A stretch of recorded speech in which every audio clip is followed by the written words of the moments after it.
Emotional intelligence is a skill we all must develop, keep working at, and teach our children. The world is chaotic. There will always be disrupting tendencies both at home and at work. Plans can fail.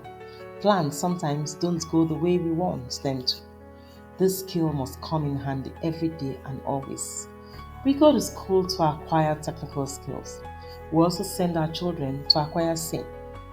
However, how prepared are our children to live home to faraway countries? Have you thought about that? They will go off to school. They will need to live here. Same here. Mine have left home. Some have left home. However, I did quite a bit of work to prepare them for what is out there. Did you? This video is about getting them emotionally strong when they have actually left you, but the work starts from home. Please listen, because these are the things that our children will face.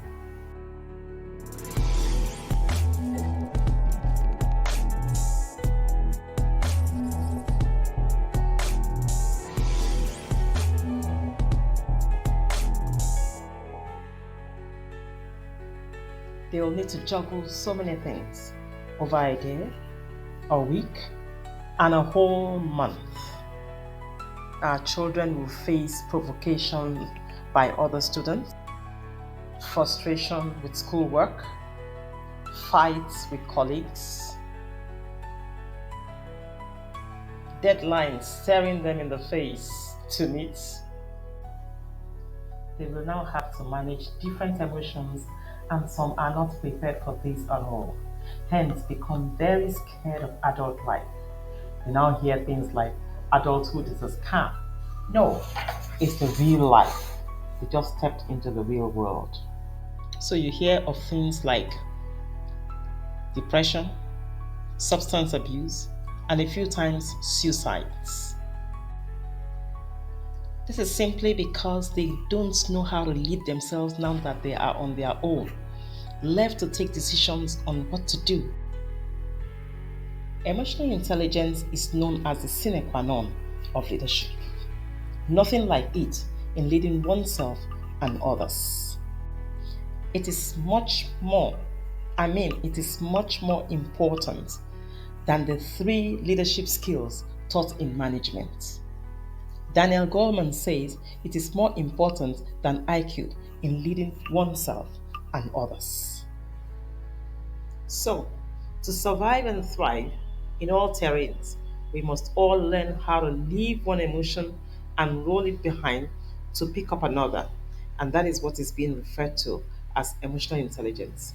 How to diffuse disrupting tendencies to focus on what is important in achieving our goals. So, what is the definition of this sine qua non of leadership? Read with me. Emotional intelligence is a capacity for recognizing our own feelings and those of others, for motivating ourselves, and for managing emotions well in ourselves and those of others. Let's personalize this definition so it makes a lot of meaning to us. Emotional intelligence is a capacity for recognizing my feelings and those of others, for motivating myself, and for managing emotions well in myself and in my relationships. Take it again one more time. Read it. You can see that it's for you to be able to manage yourself first. If you can manage yourself, you can take yourself through disruptive tendencies. Maintain your steez, as we all say now. And the other person will be able to bring back himself if he's going off the handle. We need to begin to transfer this to our children as we learn it. So when they get out there, those disruptive tendencies can be well managed by them without resorting to drugs or any other thing to keep themselves abreast with what is happening. Read this carefully.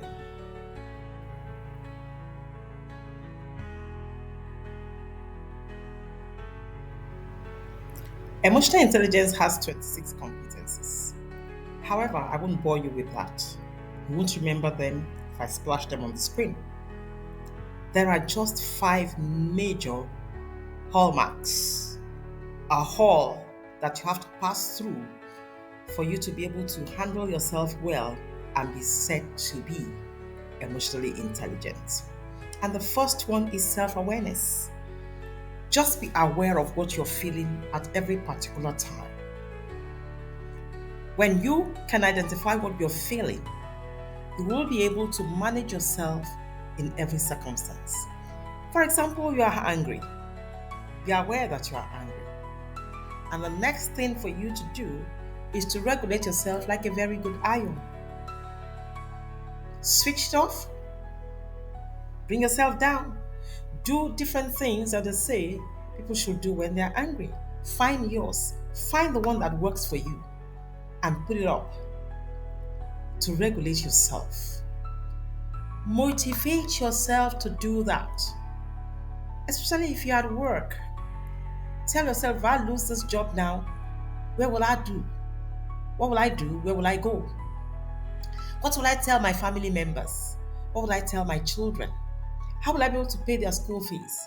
So, since I still need this job, I must be able to handle myself well in this situation, even though I am very angry. Then empathize with everyone that is there. Because if you go the full hog of your anger, you may pull down the roof and everyone will be open to the elements. The hot sun, the rain, the harsh weather, disrupt the whole place, disrupted. And you don't want to do that. So empathize with everyone and flip up the right social skills to use at that particular time. If you practice this as often as you can, you'll find that you'll begin to put your emotions in check. By first of all, I take it again, be aware of what you are feeling at every particular time. Even if it is joy, you don't run off making all the noise because you're excited or happy about something that just happened. No, you regulate yourself. You manage that joy. You manage that happiness. You motivate yourself that, you know what, if I get very excited, everyone here will be distracted. So I motivate myself to stay calm, empathizing with everyone that they are working, empathizing with everyone that they need to be in their own emotional space too. And so you flip up the right social skill by being calm, by sharing it with maybe someone sitting very close to you or standing very close to you because you're excited. So it can go both ways, for anger or for happiness. Stephen Covey says in his book, The 8 Habits of Highly Effective People, that man is 4-dimensional. Meanwhile, for nearly 4 decades, I read and believed man is 3-dimensional. And that's what most people know. Thereby, we are making our children develop these 3 dimensions, neglecting the major one that will help them succeed in every endeavor by starting early in life to think with what this dimension needs. What does it need? Good relationships. Look at it. The 4 needs of these dimensions. The body needs survival. The mind needs to learn. The heart needs to love. That's where we build our relationships. And that's where we need to give people understanding. When we get into a hurting relationship, we identify immediately what we are feeling. We regulate ourselves. We motivate ourselves that we need to continue in this relationship, thereby empathizing with the other person. That, you know what, I need to love this person. So I'll flip up the right social skill to relate with this person. Deep inside of us is a spiritual part, which also some people don't learn to develop on time.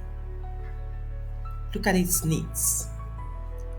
The spiritual person wants to make impact by contributing and leaving a legacy.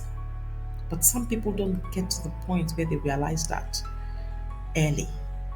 They will have hit 50 or 60 before they say, you know what legacy am I leaving behind?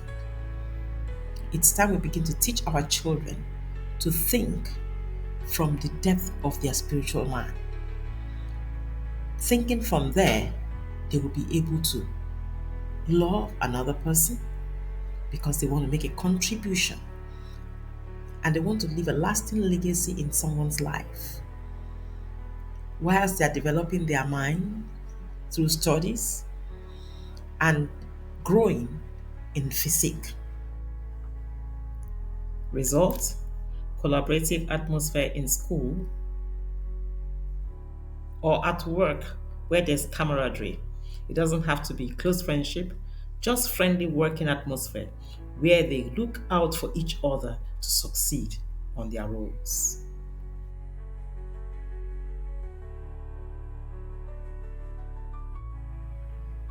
We train staff of all levels on this powerful skill to manage emotions and even give talks in schools to both students and parents at PTA meetings.